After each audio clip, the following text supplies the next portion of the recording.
જોઈ રહ્યો છો વીટીવી ન્યૂઝ. વીટીવીના વિશેષ કાર્યક્રમ રાઉન્ડ ધ ટેબલમાં આપનું ખૂબ ખૂબ સ્વાગત છે. હું છું આપની સાથે વત્સલ અને મારી સાથે મારા સહયોગી વૈભવી પણ છે. આજે રાઉન્ડ ધ ટેબલના મંચ પરથી આપણી સાથે એક એવું આકર્ષક વ્યક્તિત્વ છે જેમનો મિજાજ આક્રમક છે, છબી સ્વચ્છ છે અને તેઓ સ્પષ્ટ વક્તા છે. અમે વહેતા પવન જેવા છીએ, કોઈના રોકવાથી રોકાઈએ નહીં.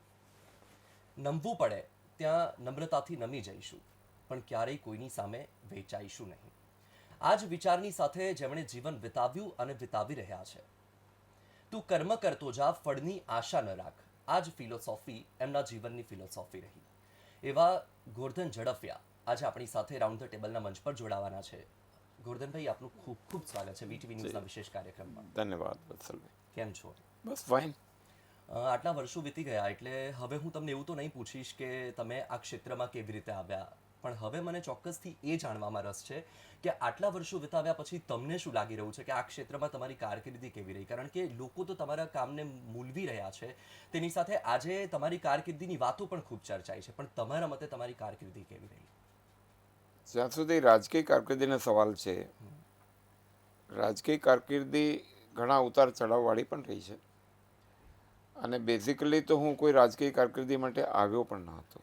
હું તો સંઘનો સ્વયંસેવક હતો, વિશ્વ હિન્દુ પરિષદના જવાબદારીમાં હતો. અચાનક મને સીધી જ વિધાનસભાની લડવાની આવી અને એ કાર્યકાળ દરમિયાન 3 ટર્મના ધારાસભ્ય તરીકે, સરકારના મંત્રી તરીકે ઘણા એવા કામો થયા છે જેના કારણે મને સંતોષ છે. વિશેષ કરીને લો એન્ડ ઓર્ડરની દ્રષ્ટિએ લોકો ગ્રહ ખાતાને આટલું એમ કે ખરાબ હોય છે અને એના માટેની જે અવધારણા છે એ અવધારણા મેં બહુ નજીકથી જોઈ છે. અને હું આજે કહી શકું કે કોન્સ્ટેબલથી ડીજી સુધી મારા જીવતા કે મારા નહીં હોવા પછી પણ એમ નહીં કે આ માણસે અમારી પાસે 1 રૂપિયો માંગ્યો કે વર્દી આપી. એ મારા માટેનો સંતોષ છે. બીજો સંતોષ એ છે કે હું જે ગરીબીમાંથી આવ્યો, શિક્ષણ પણ ઘણું સારું મને પ્રાપ્ત થયું, મારી મહેનતથી થયું. હીરા ઘસી ઘસીને માસ્ટર ડિગ્રી સુધી યુનિવર્સિટીમાં શિક્ષણ લીધેલું અને સારી કંપનીઓમાં, મલ્ટીનેશનલ કંપનીઓમાં નોકરી પણ કરી. પણ આમાં મને સાંજે હું મારી ઓફિસમાં આજે બેસું છું, 2-4 દર્દી ગુજરાતભરમાંથી કોઈ આવી જાય છે, સિવિલ હોય કે બાકીની કોઈ હોસ્પિટલો હોય તો કાર્ડની વ્યવસ્થા કરી દઉં, ફોન કરી દઉં. સાંજે ઊંઘું ત્યારે એવું થાય કે આજનો દિવસ ભરાઈ ગયો. જાહેર જીવનના આટલા બધા સંઘર્ષમાં ઘણીવાર મારે સરકારના સામે પણ પડ્યું થયો. ઘણીવાર મારાથી એવા નિર્ણયો લેવાય, મારા કદાચ ગવર્નર સાહેબની હાજરીમાં મેં મંત્રીપદનો સ્વીકાર કર્યો. એ આપણે ચર્ચા કરવી છે. એ બધાની વચ્ચે આજે હું એટલું કહી શકું કે મારા મનમાં ત્યારે કોઈ પાપ નહોતું ને આજે પણ નથી. અને મેં જે કાર્યકર્તાઓને ઘડ્યા છે એ આજે સારા સ્થાન ઉપર છે. એને જોઈને મને આનંદ થાય છે કે જે કાર્યકર્તાને હું આંગળી પકડીને મેં ટ્રેન કર્યા છે અને ગુજરાત આખાનો પ્રવાસ કરીને લગભગ મારો 19 લાખ કિલોમીટર મારી ગાડીઓનો પ્રવાસ છે. સરકારનો જુદો છે. એટલે ગુજરાતનો કોઈ ખૂણો કે કોઈ તાલુકો મારા પ્રવાસનો બાકી નથી. અને મને જે કાર્યકર્તા પ્રેમ કરે છે એને મારા પદ સાથે કોઈ લેવા દેવા નથી. Whether I am a minister or I am having a position or not, it has nothing to do with. આવા બહુ ઓછા લોકો હોય છે કે ઉપરના ટપકા ભૂસાઈ જવા છતાં માણસ જીવતો રહે, એમાંનો હું એક છું. રાઈટ. અને આપે જે રીતે ગોરધનભાઈ અત્યારે એક વાત કરી કે ગૃહ વિભાગની એક મહત્વપૂર્ણ જવાબદારી, લો એન્ડ ઓર્ડરને લઈને ઘણી વખત સામાન્ય વ્યક્તિના મનમાં ઘણા પ્રશ્નો હોય ને આપે જે રીતે વાત કરી કે ખૂબ સુચારુ રીતે આપે વ્યવસ્થા સંભાળી. ગૃહમંત્રી રહ્યા ત્યારે એવા કોઈ પડકારો જ્યારે આજે પણ આપ બેઠા હોય ને આપ યાદ કરતા હો કે આ પડકારો ઝીલ્યા હતા મેં અને ખૂબ સફળતાપૂર્વક એ પડકારો ઝીલ્યા? પડકારો તો ગૃહ વિભાગમાં હંમેશા તમે રાત દિવસ સતર્ક રહેવું જ પડે. લોકોને સુરક્ષા સાથે બંદૂકોની જરૂર નથી. હમ. સેન્સ ઓફ સિક્યુરિટી, સલામતીનો અહેસાસ. હમ. હું ઘણીવાર અમારા અધિકારીઓને પણ કહેતો કે એફઆઈઆર વધી જાય એની ચિંતા ન કરો, કન્વિક્શન રેટ વધવો જોઈએ. હમ. અને એમાં અમે ઘણું સારું કરી શક્યા હતા. અને બીજું, કોન્સ્ટેબલથી માંડીને ડીજી સુધી મને ઓફિસમાં સીધા મળવાનો અધિકાર હતો. હમ. કારણ કે એના ઘરમાં પોલીસ લાઈનમાં પાણી પડતું હોય, આખો દિવસ નોકરી કરતો હોય, હમ. અને તોફાનોનો પીરિયડ એવો અમારા ભાગે આવ્યો, 15 દી સુધી નાયા પણ નહીં હોય. એ સ્થિતિમાં you are the head of the family, અને તમારી સાથેના પરિવારનો કોઈ માણસ દુઃખી હોય તો એને માટેનો રસ્તો હોવો જોઈએ. અને એમાં આજે તમે કોઈને પણ પૂછી લેજો, નિવૃત્ત થયેલા હશે કે કામમાં હશે,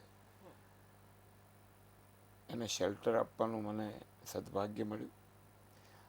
અને એટલી વસ્તુ ચોક્કસ છે કે પડકારો તો ઘણા આવે. મારા ઉપર લાઈફ થ્રેટ પણ આવ્યા, હમણાં 3-4 વર્ષ પહેલાં પણ આવ્યું. એનાથી અમે કંઈ ખોટું કર્યું નથી. અને તમારો આત્મા પવિત્ર છે તો પડછાયા તમને અડકી ના શકે.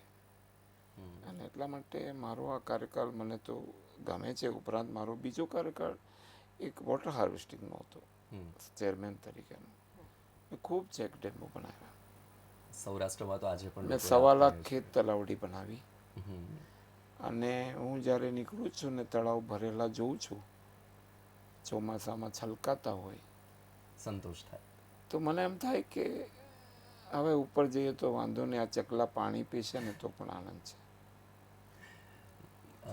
ભરી સભામાં મંત્રી પદ નકારવું, કેમ તમે ના પાડી એમાં આપણે પડવું નથી, કારણ કે એ બહુ વખત ચર્ચાઈ ગયું છે. પણ સવાલ એ છે કે સ્વાભાવિક છે કે જ્યારે તમે ભરી સભામાં આ મંત્રી પદ નકારો છો તો એના પહેલાં એના માટે તો સૌથી પહેલાં હિંમત બહુ જોઈએ કે તમે શપથ વિધિ છે અને એ સમયે ના પાડવી. એ પહેલાં તમારા મનમાં કેવા વિચારો ચાલતા હતા? કારણ કે આગલી રાત જે મેં હતી ક્યારેય આ રહસ્યને ખોલ્યું નથી. કોના કહેવાથી મેં ના પાડીને મારા કહેવાથી મેં નિર્ણય લીધો. ઇટ વિલ બી હા. Intact till the life. હા. ઠીક છે, એ મારો ભૂલ હતી, એ પણ હું સ્વીકારું. પરંતુ મને શોખ નથી. હું પદને કારણે મોટું થવા નહીં માંગતો, right from the day one. અને મને ખબર છે દુઃખ લાગ્યું હશે મારા નેતૃત્વને, એને પણ મેં હૃદયમાં સંઘરી રાખ્યું હતું અને મને માફ બી કરી દીધું. મારે એમની એવો કોઈ વિષય નથી, પણ ઘણીવાર એવું થાય કે તમે તમારા સ્થાન ઉપર હો ને તમે કોઈને મદદ ના કરી શકો તો better don't have that place. તો એના પર નહીં હોવું વધારે સારું છે. તો ઘણીવાર સર એ નિર્ણય લેવા માટે પણ નહીં, સ્વાભાવિક છે કે બહુ હું મનમાં બેઝિકલી પહેલા થોડો મંથન ચાલ્યું સ્પિરિચ્યુઅલ હશે. માણસ છું. અને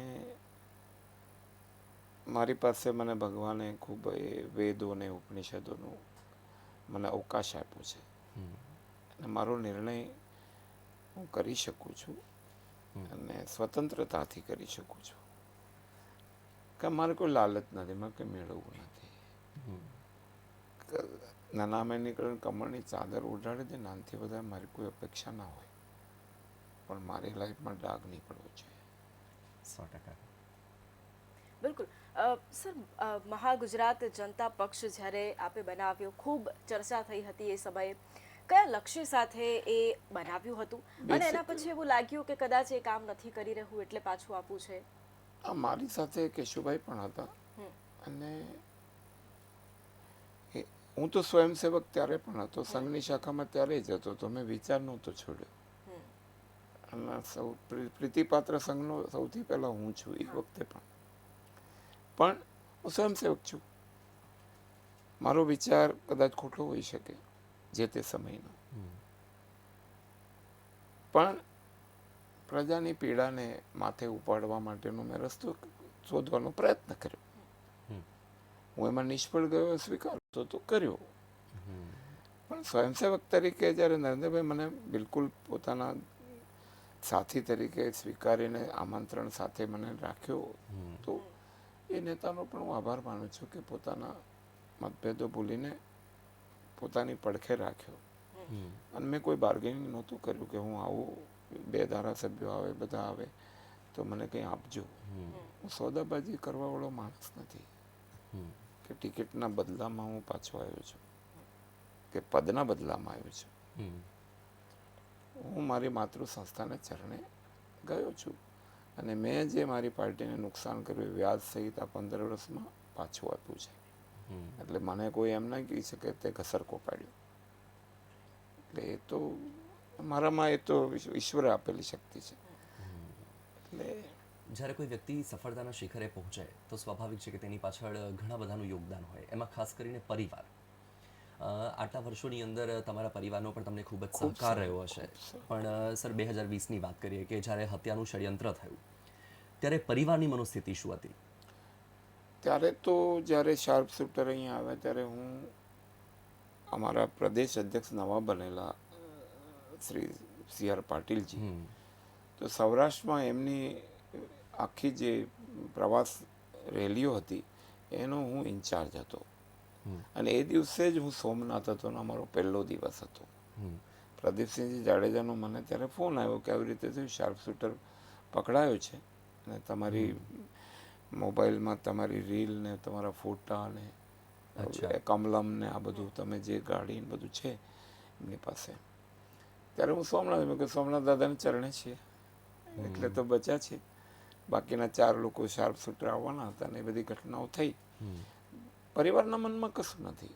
મારું પરિવાર બહુ કોઓપરેટિવ છે અને મારા વાઈફથી માંડીને બાળકો પણ. મારા મિસિસે મારા ગામના કદાચ ઓળખતા નહીં, અમારા બ્લડ રિલેશન નથી, એવા 25 દીકરા દીકરીઓને મારા ઘરમાં રાખીને કોઈને એન્જિનિયર કર્યા છે, કોઈને ડૉક્ટર કર્યા છે, કોઈને ફાર્માસિસ્ટ કર્યા છે. મારા ઘરમાં રાખીને એક સાથે 8 બાળકો દીકરા દીકરીની જેમ. અને મારી પાસે પરિવારને ચિંતા થઈ જાય ને કે ના તમારે જાહેર જીવન છોડી દો. મારું પરિવાર ચિંતા કરે એવું નથી, કારણ કે મારો દીકરો અને દીકરી બંને સંઘના સનિષ્ઠ કાર્યકર્તા છે. એટલે વિચારકો છે. અને મારી મિસિસ એ પણ ખૂબ વિચારવાન છે અને એમાં કોઈને કંઈ આવું અને ચિંતા કરવાને કોઈ કારણ નથી. ખોટું કર્યું નથી.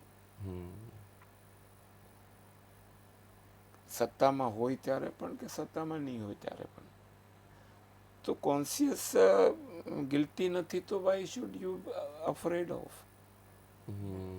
અને કદાચ થાય તો ઘણા લોકોના મહાનુભાવોના હત્યાઓ થઈ જ છે ને.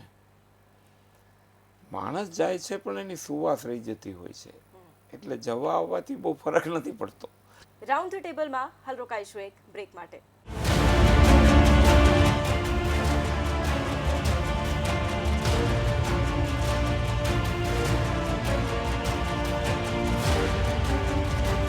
Welcome back. ચર્ચાને આગળ વધારીશું. સર, 1990નો એ દાયકો પણ આપણે જોયો, ત્યારથી એ સફરની શરૂઆત એક ધારાસભ્ય તરીકેની આપની થઈ. ભારતીય જનતા પાર્ટીનો એ સમયગાળો અને અત્યારનો આ સમયગાળો કે જ્યારે ભારતીય જનતા પાર્ટી એના પીક પર છે, આ સમયગાળામાં આપ શું ફરક જુઓ છો? આપને લાગે છે કે જૂથવાદ વધ્યો છે કે પછી ઘટ્યો છે? નહીં, બેઝિકલી હું એટલું કહી શકું કે અમે યંગ હતા, કોલેજમાં હતા ત્યારથી સંઘના સ્વયંસેવક તરીકે કામ કરતાં કરતાં 95માં હું પહેલી વાર ધારાસભ્ય બન્યો. એ પહેલાં વિશ્વેન્દ્ર પ્રસાદનો મંત્રી હતો, રામ જન્મભૂમિ આંદોલન વગેરે મુખ્ય ભૂમિકામાં. Politics has become a glamour now. અત્યારનું રાજકારણ છે ગ્લેમર છે. પદ, પ્રતિષ્ઠા અને પોઝિશન એના તરફ આકર્ષણ વધારે છે. અમે જે વખતે આવેલા એ વખતે એક વિચાર લઈને આવેલા હતા. એવા યુવાનો જે કોલેજમાં ભણતા ભણતા અમે લોકો જે આવેલા, એમના મનમાં એવું હતું કે ભારત માતાની જય, રાષ્ટ્રવાદ, દેશ સમાજ થોડું ડિટોરિએટિંગ સ્ટાન્ડર્ડ ક્વોલિટીની દૃષ્ટિએ થતું જાય છે. અમે પ્રશિક્ષણો કરતા જઈએ છીએ, પ્રશિક્ષણ અમે રેગ્યુલર કરીએ છીએ અને પ્રશિક્ષણમાં અમે યુવાનોને શીખવાડીએ પણ છીએ કે હું ઘણીવાર પૂછું વર્કશોપમાં જે અમારા શિક્ષા વર્ગ થાય ને, why are you in BJP, તો બહુ ઓછા લોકો જવાબ આપી શકે. અચ્છા. હું જાણી જોઈને પૂછતો હોઉં છું કે તમે ભાજપમાં શું કામ છો? અહીં પગાર તો અમે આપતા નથી, ભથ્થાય આપતા નથી, ઘરનું પેટ્રોલ બાળીને આવો છો તો શું કામ આવો છો? તો તમારી અપેક્ષા શું છે? બહુ ભાગ્યે જ કોઈ સાચો જવાબ આપે. અચ્છા. એટલે એ જે એમાં કોઈનો વાંક નથી. when the moral and ethics of society when gets deteriorated, whether it is a politics or a bureaucracy, માણસ તો ત્યાંથી જ આવવાનો. જ્યાં સ્તરમાં બદલ થાય છે ત્યાં બધામાં થાય છે. પણ એક સારું છે કે અમારી પાસે ભારતીય જનતા પાર્ટી પાસે એક થિંક ટેન્ક છે, એક વિચારની એક ટીમ છે જેને કંઈ મેળવવું નથી, અચ્છા. જેને ચૂંટણી લડવી નથી, જેને પદ પ્રતિષ્ઠાની પડી નથી, એવા મેન્ટર્સ છે. અને એ જે વિચારોથી ચાલે છે, ધારો કે માનનીય પ્રધાનમંત્રી મોદી છે, એમને કંઈ લેવાનું નથી. એવા લોકો સંગઠનમાં પણ છે, જે અમારા સંગઠન મહામંત્રીઓ, પ્રચારકો દરેક સ્ટેટમાં છે, કેન્દ્રમાં છે, એ વિચારે છે. અને એ આ વિચારના આપે છે. પ્રોબ્લેમ ક્યાં થાય છે? યુવા મોરચોને જે આ યુવાઓ જે આજની પેઢી છે, ઘણીવાર અમે જોઈએ અડધી ભાઈનો આમ જબ્બો હોય ને, લક્કી બક્કી હોય ને, બે મોબાઈલ હોય ને, આમ કરી દે. સી વી ફીલ ઇટ, કારણ કે અમે જાતે પોસ્ટર ચોંટાડ્યા તો અમને ખબર છે. બોડી ઉપર બધા ભાગમાં દંડા પડેલા છે. વી નો ઇટ. એટલે રાજકારણ એક છત્રી છે, નીતિ બનાવવાનો સંસ્થા છે. સરકાર લોકોના આંસુ લૂછી શકે છે, સરકાર ગરીબોને પોતાના ખભે ઉપાડી શકે છે, વ્યવસ્થા છે, પણ એ વિચાર સાથે હોવી જોઈએ. સર, તમને એવું લાગે છે હમણાં જે અત્યારના જે નવા લોકો છે એ લોકોને જોઈને કે ભાઈ પહેલાંના જે લોકો હતા કે જે રાજકારણમાં ઝંપલાવતા હતા તો તેમનું વિઝન અને તેમનો ગોલ અલગ હતો, અને અત્યારે વિઝન અને ગોલ બદલાઈ રહ્યું છે. તેની સાથે સાથે જો આપણે જોઈએ તો હવે રાજકારણમાં જે નવા લોકો ઝંપલાઈ રહ્યા છે એમાં લોકહિત કરતાં સ્વહિત વધારે હોય એવું એવી રીતે. એનું કારણ છે કે over A period of time એક તમે રાજકારણને જુઓ, આઝાદી મળી ત્યારથી રાજકીય લોકોના જે પ્રકારના વ્યવહારો રહ્યા, એટલે રાજકીય લોકો પ્રત્યે જોવાની દ્રષ્ટિ લોકોની ફિક્સ થઈ ગઈ. ભલે એમાં તમે સારા ગમે તેટલા હો, ધારો કે આપણે રિક્ષાવાળા બધા કંઈ ખરાબ નથી હોતા, પણ એક બ્રાન્ડ બની ગઈ. એમાં પ્રમાણિક માણસો પણ હોય છે, 100%. પણ આમાં એવું જ છે. પરંતુ હમણાં જે યુવાનોમાં અથવા નવા આવનારા લોકોમાં અથવા ક્રોસ પાર્ટી કરીને across the party for the power આવે છે, એ લાંબો સમય ટકે પણ નહીં. અચ્છા. વહાણમાં કાણું પડે એટલે પેલા જાય. તમારી સાથે એ જ ટકે જે તમારો ભાયન હોય. અને એટલા માટે અમે તો કહીએ છીએ કે આજનું ભારત, તમે બધી ઘટનાઓ જોઈ લો આ 10-12 વર્ષની, ભારતનો જાણે કે પુનરોદય થઈ રહ્યો છે. હું 2-3 દ્રષ્ટાંત આપું. આર્ટિકલ 370 નું હટવું, it was one of the impossible task. Of course. After 550 years Ram જન્મભૂમિ મંદિર બનવું અકલ્પનીય છે.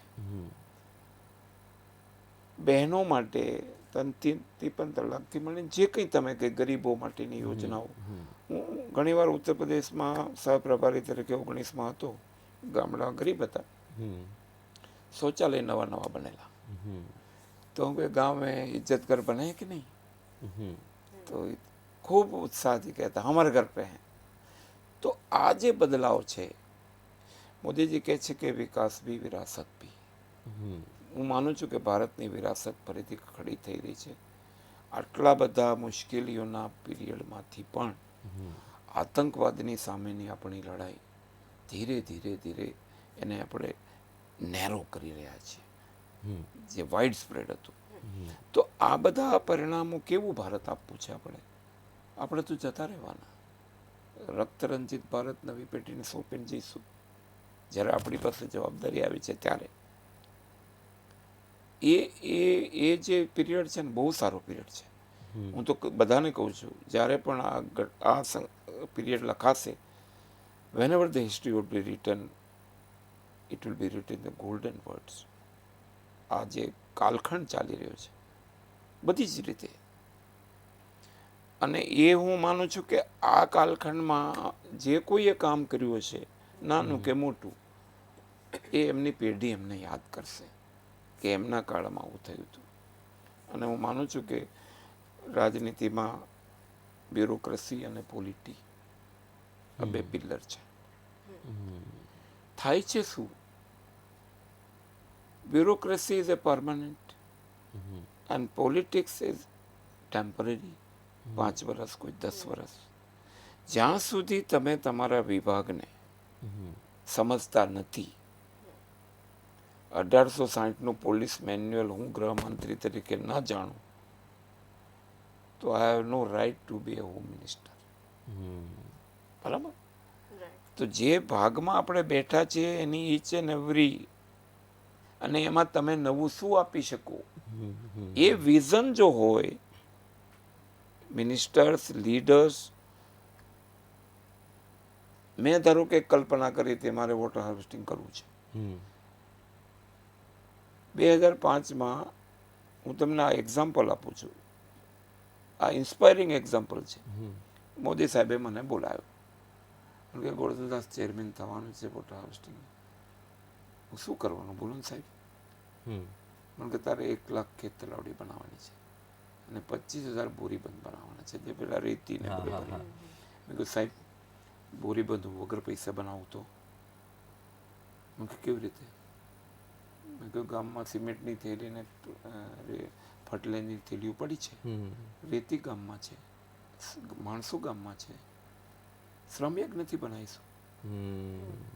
સાહેબ, મેં રોજની 1/2 ટ્રક રેતી મારા ખભા પર નાખી, સેંકડો લોકોને લગાડ્યા. મોદી સાહેબ ઉપર 5 થેલી 60 કિલોની નાખી. અચ્છા. આ હું એટલા માટે કહું છું કે રાજનીતિ એ ચૂંટણીના મત લેવા માટેનો ધંધો કરવાથી રાજનીતિ નહીં થાય. લોક ઉપયોગી તમે શ્રમ શું કરી શકો? મેં 27,000 બોરીબંધ બનાવ્યા. કોઈ જિલ્લો એવો બાકી નથી જ્યાં મારો પરસેવો નથી પડ્યો. એ તો તમે હીરા ક્ષેત્ર સાથે જોડાયેલા છો એટલે તમને ખબર છે કે હીરો ઘસાય તો જ ચમકે. નહીં, આ હું એટલા માટે કહું છું કે પોલિટિક્સના કોઈ પણ પાર્ટી, ન અમારી સિર્ફ, કોઈ પણ પોલિટિકલ પાર્ટીના લોકોએ જનસેવા માટે પોતાનું યોગદાન આપવું જોઈએ. માત્ર ચૂંટણી ટાણે મત લેવા નીકળવું, it is a cheating with the people. હું પોતે માનું છું, બાકી જે માનતા હશે મને ખબર નથી. બિલકુલ સર, આપે જે કામ કર્યા એની તો આપણે વાત કરી, પણ સર 2015નો એ સમયગાળો અને પાટીદાર અનામત આંદોલન જ્યારે ઉગ્ર બન્યું હતું, એ સમયગાળા દરમિયાન તમારું નામ પણ ચર્ચામાં આવ્યું. એક વેગ મળ્યો હતો એ ચર્ચાને. તમારું નામ જ્યારે સામે આવ્યું ત્યારે એ મનમાં શું વિચાર ચાલતો હતો? અને એની સાથે બીજું એ કે ક્યારે એવો વિચાર આવ્યો કે મને આમાં વચ્ચે કોણ ધકેલી રહ્યું છે, અથવા સરકારમાં રહી, સંગઠનમાં રહી અને એની સાથે સાથે સમાજ માટે પણ એટલા જ કામો કર્યા છે, તો પછી મારું નામ કેમ આગળ? મારું નામ ક્યાંય આવ્યું જ નથી. It is a wrong perception. આ જ્યારે ઘટનાઓ બનતી હતી ત્યારે મેં, જે વખતે આનંદીબેન પટેલ હતા, જ્યારે પોલીસનો આતંક શરૂ થયો ત્યારે મેં એમને ફોન કર્યો. મેં કહ્યું સાહેબ, આપણા બધા નેતાઓની જવાબદારી છે રોડ પર આવો. પ્રજા અને પોલીસની વચ્ચે ઊભા રહો. મને કે ગોરધનભાઈ તમે જાઓ. I was the first man કે ટીયર ગેસની વચ્ચે ગયો ને પ્રજાની વચ્ચે ગયો. અચ્છા. ડીસીપીએ મને કીધું સાહેબ તમે નીકળી જાઓ. મેં કીધું નહીં, એ હિંમત છે? કારણ કે મારા મનમાં ક્લિયર હતું. અને હું એટલા માટે કહું છું કે આવી પરિસ્થિતિમાં લોક નેતાઓએ પ્રજા અને પોલીસની વચ્ચે સેતુ બનવો જોઈએ, જેથી કરીને મિસઅન્ડરસ્ટેન્ડિંગ ના થાય. અને મને કોઈ જ ધકેલું નથી. ઠીક છે, પાટીદાર હોવાના નાતે મને મારી જાતિ પર ગૌરવ હોય, પણ તમામ જ્ઞાતિ જાતિ પ્રાંત ભાષા સંપ્રદાય બધા એક માના દીકરા છે એવું હું માનું છું. એટલે એવું નથી, પણ આવા સમયે જો નેતાઓ બહાર ના નીકળે એ પણ ખોટું છે. પોતાની વાત કહેવા માટે આવવું જોઈએ અને ડેરિંગથી આવવું જોઈએ. મારી ગાડી પડે 4 પથરા પડેલા, પણ જેવો બહાર નીકળ્યો ગોરધનભાઈ આવ્યા. તો ધેટ ચૂંટણીઓમાં મારી સામે થાળી ક્યાંય કોઈ વગાડી નથી. હું પ્રચાર કર્યો જ મેં બધે. એટલો ભરોસો છે. તમે બધી પરિસ્થિતિઓને બહુ નજીકથી જોઈ છે અને જોબ સિકરથી જોબ ગીવર સુધીની સફર અને તેની વચ્ચે અત્યારે જે રીતે બેરોજગારી અને મોંઘવારીના મુદ્દાઓ ઉઠે છે, તો એક જાહેર જીવન તમે જીવો છો, તો તમે એ મુદ્દાઓને કઈ રીતે જોઈ રહ્યા છો? સાથે એક પ્રશ્ન મને એ પણ થાય કે ઘણા એવા રાજકારણીઓ છે એની સાથે ભ્રષ્ટાચાર જોડાઈ જાય. આ છે ને એક લપસની સીડી છે. કઠોળી ના પકડે ને તો પડે. એ તો કઠેડી તો નેતાએ પકડવાની હોય ને. બાકી લપસવાનું નક્કી જ છે. પ્રલોભનો છે જ. પણ તમે જે કહ્યું એ ફરીથી કહો તો. તમે શું કીધું? તમે જે રાજકારણીઓ કેટલાક કે જેમની સાથે ભ્રષ્ટાચાર જોડાઈ જાય છે. હું માનું છું કે આ તિજોરી છે ને એ પ્રજાના પરસેવાની તિજોરી છે. 100%. તમે એના ટ્રસ્ટી છો અને ટ્રસ્ટી એમાંથી એક પાઈ લેવાનો અધિકાર નથી. અને આવું થાય છે એનું એક કારણ છે.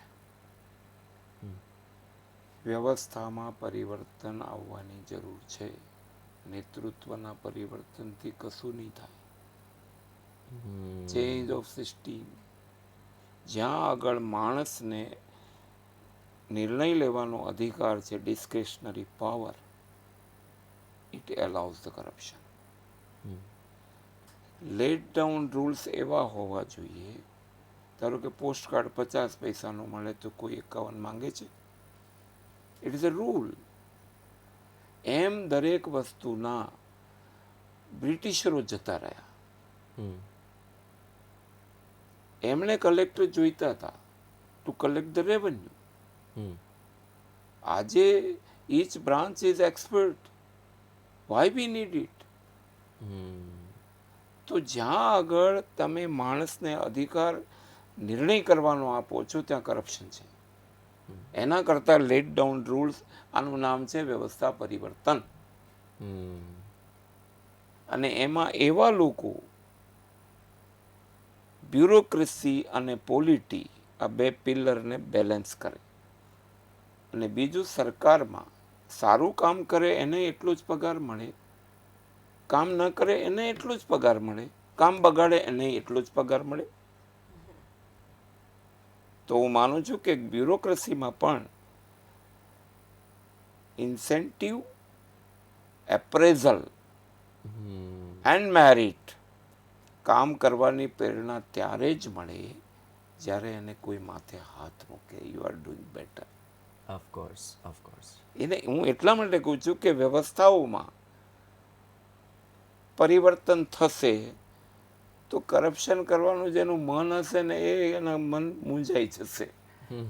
પણ વ્યવસ્થાઓનું નિર્માણ કરવું એ આજની બહુ મોટી આવશ્યકતા આપણા દેશની નહીં, દુનિયા આખીની છે. આખું વર્લ્ડ આનાથી દુઃખી છે. અને it is hard earn money. ગરીબ માણસ સાબુની ગોટી લે છે ને એમાંય 15% ચૂકવે છે, એના પૈસા છે આ.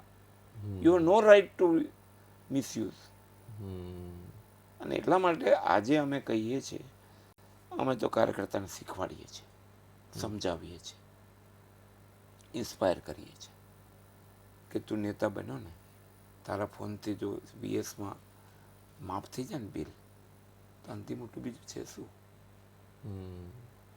તો આ ઇન્સ્પિરેશન અમે કાર્યકર્તાને આપીએ છીએ, પ્રશિક્ષણ આપીએ છીએ, અને મને ભરોસો છે કે આવી રીતે ચાલશે. 5-25 માણસો નીકળે કંઈ વાંધો નહીં, પણ આજે પણ ગુજરાતનું politics compared to other state we are far better.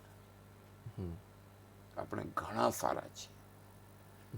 અને ક્યારેક ધારાસભ્ય કે સાંસદની વ્યથા પણ બધા પૈસાવાળા નથી હોતા, કેટલાક ગરીબ પણ આવે છે. અમારા વખતમાં 95માં તો એવા કેટલા હતા, ખેતી કરતા કરતા સીધા આવ્યા હતા. તો એમના માટે પણ આપણે વિચારવું જોઈએ, જો એને પ્રમાણિક રાખવા હોય તો. એક્ઝેક્ટલી. અને politics should not be a business. ધંધો અલગ હોવો જોઈએ, રાજનીતિ એ વધારાનો સમય હોવો જોઈએ.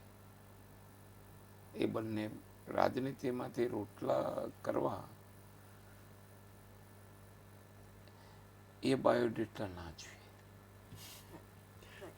સર, આપે જે વાત કરી, પ્રશ્ન બીજો એ પણ છે કે ઘણી વખત એવું હોય કે ભારતીય જનતા પાર્ટીના જે પાયાના કાર્યકરોની આપે વાત કરી, વર્ષો સુધી મહેનત કરે. ઘણી વખત એવું થાય કે કોંગ્રેસમાં કોઈ નેતા ઉપર આવ્યો હોય, પછી એ ભારતીય જનતા પાર્ટીમાં જોડાઈ જાય, સ્થાનિક સ્વરાજ્ય આવે, વિધાનસભા આવે કે લોકસભા આવે, એમાં એમને ટિકિટ મળી જાય. એટલે જે પાયાનો કાર્યકર છે એની મહેનત તો એવું કહી શકાય કે એ પોતે એ ડિઝર્વિંગ કેન્ડિડેટ છતાંય પાણીમાં જતી રહે.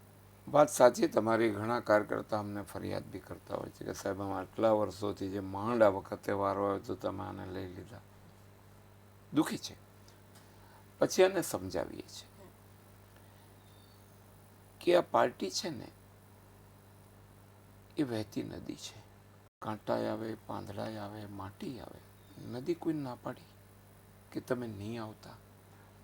પાણી પાણી સમુદ્રમાં જશે, બાકી રોકાઈ જશે. તમે શું કામ ચિંતા કરો છો? ઓગળી જશે આપણી હોજરીમાં.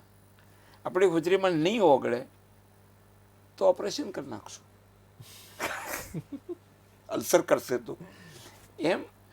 અને કાર્યકર્તા સમજદાર છે. હું તો ધન્યવાદ આપું છું એ કાર્યકર્તાને કે જેની મેરિટ હોવી છતાં વારો નથી આવતો ને, છતાંય જેની સામે વર્ષો સુધી લડ્યા હોય ને એનો ઝંડો પકડીને જીતાડવા નીકળે ને, આનું નામ ભાજપ. અને એટલે જ આ પાર્ટી ચાલે છે. અને કેટલા એવા કાર્યકર્તા છે બેન જેણે ક્યારેય ટિકિટ નથી માંગી. હું આજે એક જ કાર્યકર્તાનું ઉદાહરણ આપીશ. હું પ્રભારી મંત્રી હતો ભાવનગર જિલ્લાનો સરકાર તરફથી. એ વખતે અમારા બહુ જૂના એક કાર્યકર્તા, નામ નહીં આપું, ઉંમરે 80-90 વર્ષ હશે, દર વખતે મિટિંગમાં આવે અને ખૂબ મોટા માણસ, આમ ગઈએ તો 15-20 ગામના ધણી. અચ્છા. ટિકિટ નહીં માગી ક્યારેય, હોદ્દો નહીં માગ્યો, સભામાં મંચ ઉપર નહીં. એ દિવસે એને દીકરાને પૂછ્યું, બાપુ કેમ નહીં આવ્યા હતા? બાપુજી કે 3 મહિનાથી ખાટલેથી નથી ઉઠતા. આપણે મને ખબર કાઢવા છે. અને અટલજી વડાપ્રધાન બનેલા બરાબર, તો 2 જણ ઉઠાવે ને તો ઊભા થાય. મને જોઈ અને એની જાતે ઊભા થઈને મને ભેટી પડ્યા, રડવા માંડ્યા. તમે કેમ રડો છો? કે મારું સ્વપ્ન પૂરું થઈ ગયું. શેનું સપનું પૂરું થયું? અટલજી વડાપ્રધાન થઈ ગયા. ત્યાં પાર્ટીનો પ્રાણ છે. અને આવા લાખો કાર્યકર્તા, હું એ કાર્યકર્તાને વંદન કરું છું કે પોતાની મેરિટ હોવા છતાં બીજાને માથે ઉપાડીને ફરે છે. એના વેણ કડવા સહન કરે છે, એની પીડા સહન કરે છે, અને છતાંય ભારત માતાની જય બોલે છે. અને પાર્ટી ત્યાં છે. પાર્ટી નેતાઓમાં નથી, પાર્ટી લીડર્સમાં નથી. પાર્ટી જીવતી હોય તો એ કાર્યકર્તામાં જીવે છે, અને એ જ પાર્ટી છે. બાકી પદને લીધે કામ કરવાવાળા ઘણા મળશે, વગર પદના કામ કરવાવાળા, વગર પગારના કામ કરવાવાળા, ભારત માતાની જે કે તો રૂવાડા બેઠા થાય ત્યાં પાર્ટી છે ભાજપ. અને આ જો નેતાઓ ધ્યાનમાં નહીં રાખે તે દિવસે પાર્ટીને મુશ્કેલી પડશે. સમય છે એક વિરામનો. ચર્ચા આમાં ચાલુ રહેશે. રોકાઈએ છીએ વિરામ માટે.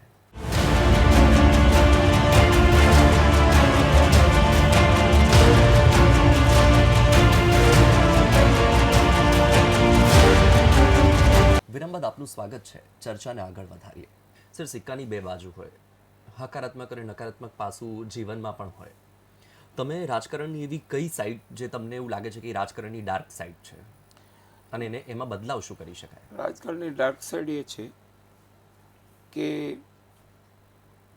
રાજકારણને કારણે તમે બીજાને પીડા આપો. તમારી પાસે આજે પાવર છે, જેને કારણે તમે કોઈને પીડા આપો, એ પણ બ્લેક સાઈડ છે. બીજી બ્લેક સાઈડ એ છે કે તમે પોઝિશન અને પાવરમાં છો એટલે એનો તમે દુરુપયોગ કરો, by way of monetary, by way of getting benefits and by way of harassing others. A any black side છે અને એ અનફોર્ચ્યુનેટલી એક પાર્ટીમાં નહીં બધે છે. પણ એમાં સારા માણસોની પણ સંખ્યા છે એટલે આ બધું દબાઈ જાય છે. પણ ખોટું નહીં થવું જોઈએ, એક પ્રિન્સિપલ છે. પરંતુ જયપ્રકાશ નારાયણને મેં સાંભળેલો, હું નાનો હતો, સ્ટુડન્ટ હતો, અને ત્યારે નવનિર્માણની શરૂઆત, અને મેં તો નાના બાળક સ્ટુડન્ટ. એમને કોઈએ પૂછ્યું કે क्या आपको लगता है समूली क्रांति, टोटल रिवॉल्यूशन वो बोलते थे, उसके बाद देश में करप्शन बंद हो जाएगा? तो जयप्रकाश नारायण जी कहलो कि मैं जयप्रकाश नारायण इतना कह सकता हूँ कि मैं अपने आप से इसमें लिप्त नहीं हूँगा, लेकिन मैं ये गारंटी नहीं दे सकता कि मुझे इसमें नहीं देना पड़ेगा. આ નરી વાસ્તવિકતા છે. અને આપણે ઈચ્છીએ કે બધા લોકો સુખી હોય ત્યારે કોળીઓ મોઢામાં લાડવાનો ખાય, પણ હજી 30 કરોડ લોકોને સાંજે ખાવા નથી મળતું બરાબર ન્યુટ્રિશન, એની પીડાનો અનુભવ કરે. ખાય ભલે, વાંધો નહીં. તો આપણે ત્યાં તો એવી કહેવત છે કે સત્તા સામે શાણ પણ નહીં ચાલે. અને તમે અત્યારે જે રીતે વાત કરી કે સત્તાના જોરે ભાઈ કોઈને પીડા આપવી કે કોઈને દબાવવું, તો એવી રીતે ઘણા કિસ્સા આપણે ભૂતકાળમાં પણ જોયા, અને તમે તો ખાસ નજીકથી જોયા હશે કે ભાઈ સત્તાના જોરે કોઈને દબાવવાનો પ્રયાસ કરવામાં આવે કે કોઈને પીડા આપવાનો પ્રયાસ કરવામાં આવે. હવે આ કિસ્સામાં અને અત્યારે વર્તમાન સ્થિતિની જોતા તમને શું લાગે છે કે જનતાએ કયા કિસ્સામાં જાગૃત થવું જોઈએ, કેવી રીતે જાગૃત થવું જોઈએ, અને એવા કિસ્સામાં જનતાએ શું કરવું જોઈએ? હું માનું છું કે after all democracy supremacy is of voter, public. A supreme છે. પબ્લિકમાં જ્યાં સુધી કાયદાનું જ્ઞાન નહીં હોય, આજે ફાટેલા કપડાવાળો માણસ કલેક્ટર કચેરી ગરીબ માણસ જાય તો એનું કોઈ સાંભળે ખરું? કોઈ નહીં સાંભળે. આમાં બદલાવ થવો જોઈએ. ગામડાનો કોઈ માણસ પીડા અનુભવતો હશે, નહીં નથી પહોંચી શકતો, તો એમાં બદલ થવો જોઈએ. એને ગાઈડ કરવો જોઈએ. એને લખતા નથી આવડતું, ઠીક છે, એને ભાષા તો છે ને. હું એવું માનું છું કે ઇક્વાલિટી હોવી જોઈએ. મારી પીડા પણ એવી છે. એક છોકરો ગામડાનો સાંધેલી ચડ્ડી સાથે સ્કૂલમાં જાય છે, એક કોન્વેન્ટમાં જાય છે. એ બાળક એની હરીફાઈ કરી શકવાનું છે? તો આપણી જવાબદારી છે હમ. કે ઇક્વલ ઇન્ફ્રાસ્ટ્રક્ચર, ઇક્વલ, બે ભારતના નાગરિક છે, બે ભારતના છે. કેવી રીતે આવે ઇક્વાલિટી? હવે હું જ કહું છું, હું તો બધે કહું છું, કોર્પોરેશન બધી જગ્યાએ મારી જ્યાં વાત થતી હોય ત્યાં હું આ પીડા વ્યક્ત કરતો હોઉં છું. અને હું તો ગરીબીમાંથી આવ્યો છું, મને ખબર છે. 8-10 કિલોમીટર હાઈસ્કૂલ દૂર હતી. એટલે અમે તો જે અનુભવ કરીને આવ્યા છે એટલે અમારી પીડા છે. અમે ખૂબ અનુભવ કરીને આવ્યા છે. 6 વર્ષ તો ડાયમંડ વર્કર તરીકે રહીને માસ્ટર ડિગ્રી મારી જાતે કમાઈને ભણ્યા છે. એટલે અમને ખબર છે કે ભણવાના પૈસા ના હોય તો શું થાય. મારે એન્જિનિયરિંગમાં જવું, નહીં જઈ શક્યું, લાંબુ હતું. એટલે બીએસસી કરી, પછી માસ્ટર ઓફ પબ્લિક એડમિનિસ્ટ્રેશન યુનિવર્સિટીમાં કર્યું, હીરા ઘસતા ઘસતા. એટલે અમને ખબર છે કે એજ્યુકેશનની તકલીફ કેટલી પડે. અને એટલે મારું તો ઈશ્વર જ્યારે પણ જે પણ મારાથી થાય છે હું કરું છું. મારા લેવલે મારી પાસે જે કંઈ છે એનાથી તો હું બાળકો માટે કરું છું. અને આજે પણ હું કરી રહ્યો છું. આજે પણ અમારા ગામડાના બાળકો માટે હું કરી રહ્યો છું. એના એડમિશન માટે, એના રહેવાની વ્યવસ્થા માટે, અમારા બોર્ડિંગો, અમારા સમાજની હોસ્ટેલો, સરદારધામ, બધામાં અમે લોકો એના માટે મહેનત કરી રહ્યા છીએ. ગામડામાં અમે અનુભવ્યું એવું કોઈ ના અનુભવે. બિલકુલ. સર, છેલ્લા 2 સવાલ કરીશ. એક તો સૌથી પહેલાં તો એ કે એ રાજકીય આપની કારકિર્દી કે જ્યાં આપ આક્રમક મોડમાં પણ રહ્યા છો અને ક્યારેય આપે તીખા તેવર બતાવ્યા છે, પણ એ જનતા માટે, જનતાના કામ થવા જોઈએ એ માટેના આપના તીખા તેવર રહ્યા છે. કોઈને પસંદ આવ્યા હોય ના આવ્યા હોય બીજી વાત છે. તો એ કારકિર્દીને જો એક વાક્યમાં વર્ણવવું હોય તો કેવી રીતે વર્ણવશો? અને 2021માં જ્યારે મુખ્યમંત્રી પદોના નામની જ્યારે ચર્ચા થતી હતી ત્યારે આપનું પણ એક નામ હતું જે ચર્ચામાં હતું. ત્યારે એ સમયે ક્યારેય સમર્થકોએ આવીને કીધું હોય કે મુખ્યમંત્રી આપ બનો, મેં તમારી સાથે છે, કે આપને જોવા છે, એવું ક્યારેય? જો એક વસ્તુ છે કે પહેલો આપનો જે સવાલ છે 2021 વાળો કે જે કંઈ હોય તે, એમાં હું એટલા માટે નથી પડતો કારણ કે ક્યાં જવું ક્યાંય નહીં જવું એ નિયતિ નક્કી કરે છે. અને રહી વાત, જો તમે અપેક્ષાઓ રાખો ને ના મળે તો તમે દુઃખી થાઓ. આપણે નરસિંહ મહેતા જેવું રાખવું, મળે તો શીરા બનાવો, ન મળે તો ઉપવાસ કરો. અને બાકીનો જે વિષય તમે પહેલાં કહ્યો કે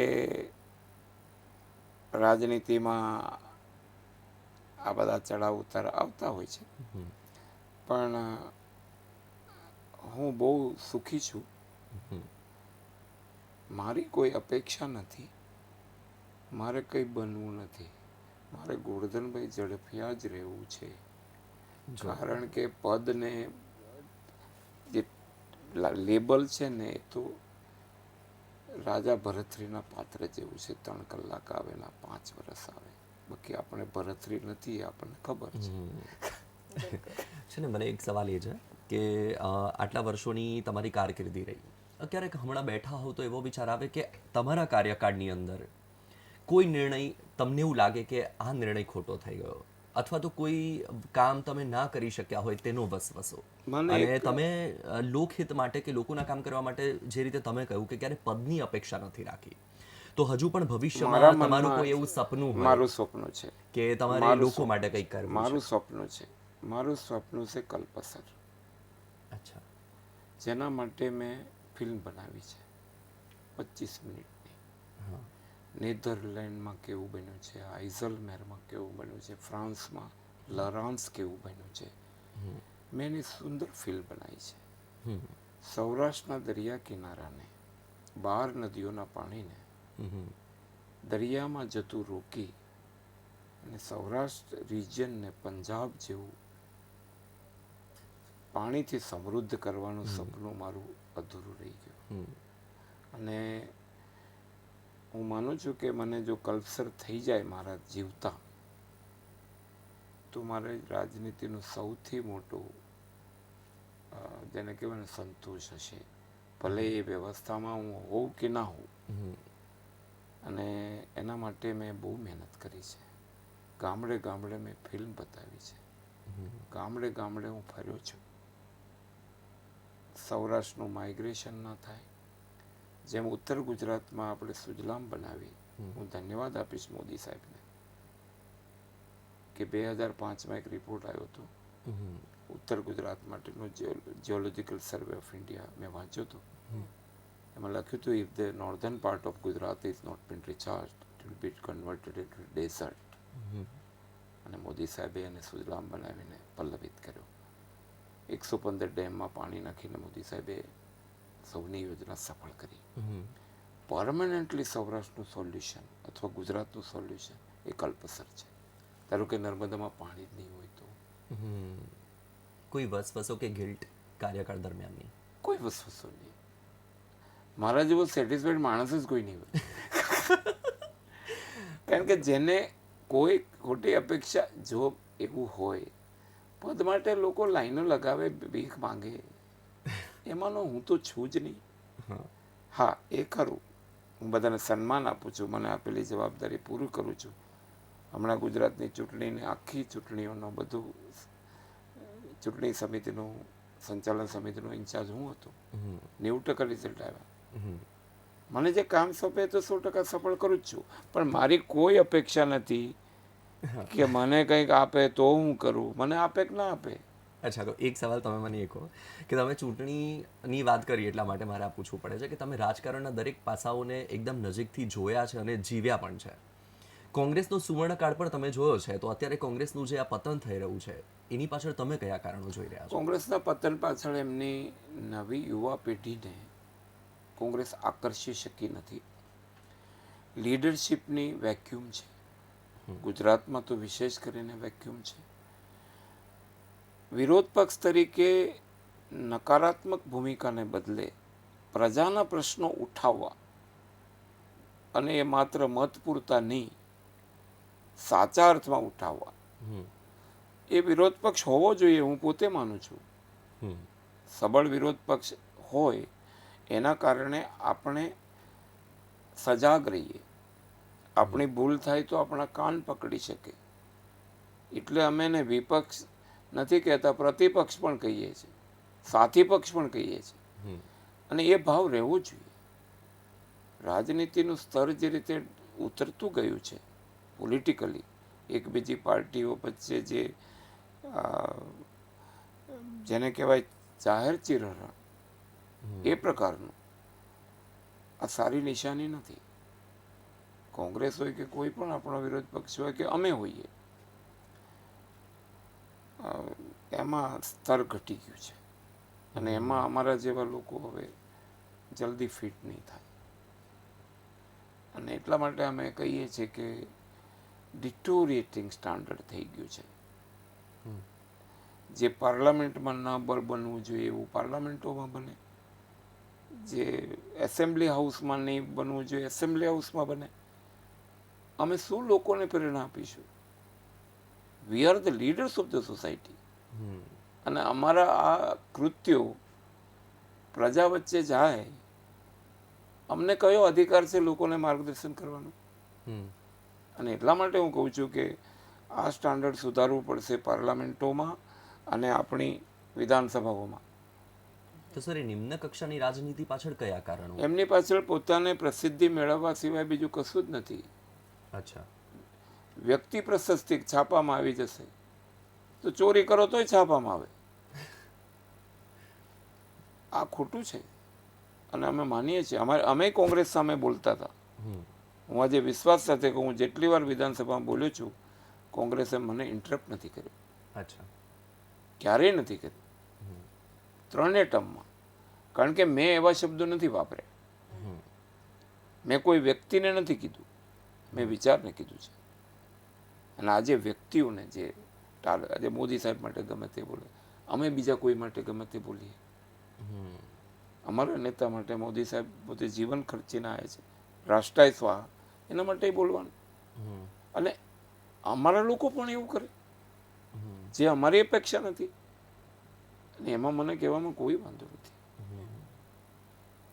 સર આપે જે વાત કરી અને એ રિલેટેડ જ એક સવાલ એ છે કે અત્યારે જે આખી પરિસ્થિતિ છે આપ વાત કરી રહ્યા છો સ્થાનિક સ્વરાજ્યમાં 90% પરિણામ આપ્યું એટલે વિપક્ષ કમ્પ્લીટલી ભૂંસાઈ ગયું.